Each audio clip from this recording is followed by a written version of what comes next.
Long ago, in a quiet town, a man returned home one evening and found his wife in tears. Concerned, he stepped closer and asked, "What troubles you?" His wife lowered her gaze and said softly, "The sparrows on the tree outside.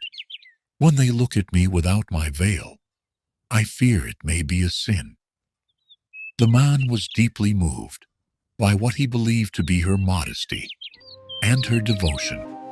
Gently, he kissed her forehead. Then, without hesitation, he took up an axe and cut down the tree so that no creature would ever gaze upon her again. A week later, the man returned home, earlier than usual. But this time, what he saw shattered his world. His wife was not alone. Silence filled the room.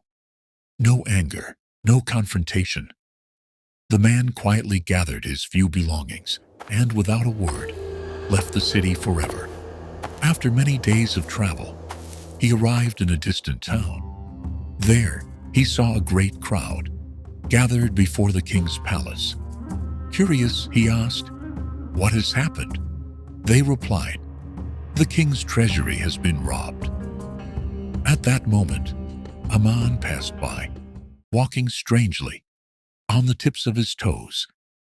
The traveler watched him closely, then asked, "Who is that?" They answered, "He's one of the most righteous men in our city. He walks like that, so he won't accidentally step on an ant." The traveler fell silent. A brief pause. Then he said calmly, "I swear, I have found your thief. Take me to the king." He was brought before the king. With respect, he bowed his head and said, "Your Majesty, the man who walks on his toes, he is the one who has stolen your treasure." The man was arrested, questioned, and soon after, he confessed. The king, astonished, asked, "How did you know? He was the thief."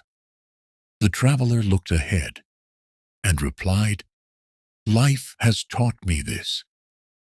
When caution becomes excessive and virtue is displayed too loudly, it is often a cover for something hidden."